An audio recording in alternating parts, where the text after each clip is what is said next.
Hello! Magandang araw! Welcome po sa ating Omni Cooks. Magluluto po tayo ngayon ng easy recipe na garlic chili sauce shrimp. Sa loob lang po ng 5 minuto, meron na tayong masarap na hapunan. Ito po ang ingredients ng ating lulutuin today. Kalahating kilong hipon large, bawang, sibuyas, asin, butter, chili sauce at paminta. Tayo ng ating kawali. Lagay po natin ang ating butter. Kalahating ganyan lang. Tunawin po natin. Madali lang po ang lulutuin natin ngayon. 5 minutes lang po ito. Ilagay na po natin ang ating bawang. Sunod na po natin ang ating sibuyas. Isang buo lang po yung sibuyas na yan. Haluin pa rin po natin.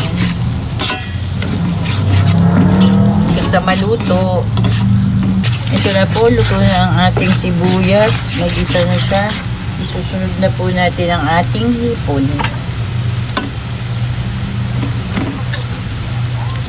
Mabilis lang pong lutuin to.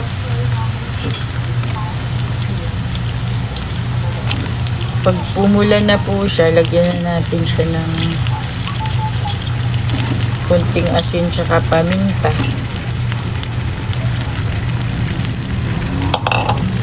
Saglit lang po ito kapag pumula na. Ayoko po kasi nang ma-overcook. Pagka po kasi na-overcook siya, didikit yung balat. Kaya dapat half cook lang po. Pag pumula, matik na po yun na luto na siya.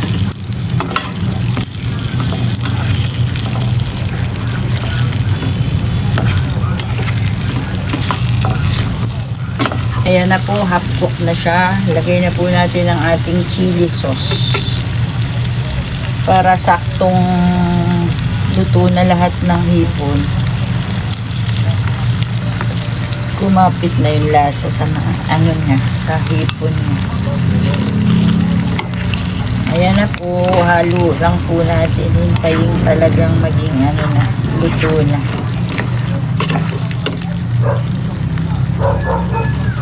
Lagyan po natin siya ng konting asin. Ayan po, isang ganito po ang kalahating kilo. Isang bote. Lagyan po natin ng konting asin. Tsaka po ng paminta.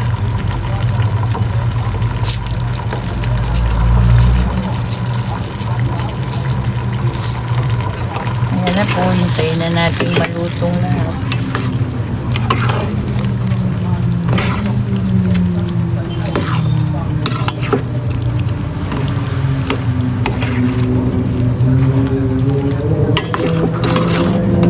Medyo hilaw pa po kasi, ibalik na rin natin. Takpan po natin ng sandali lang, mga 2 minutes.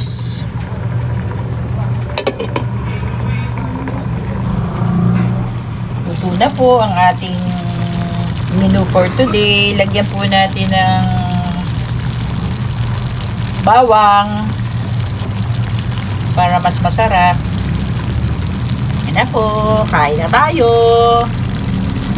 Kung nagustuhan nyo po ang ating recipe, please like, share, and follow. Paki-subscribe din po ang ating Omni Cooks sa YouTube. Yun lang po. Thank you for watching.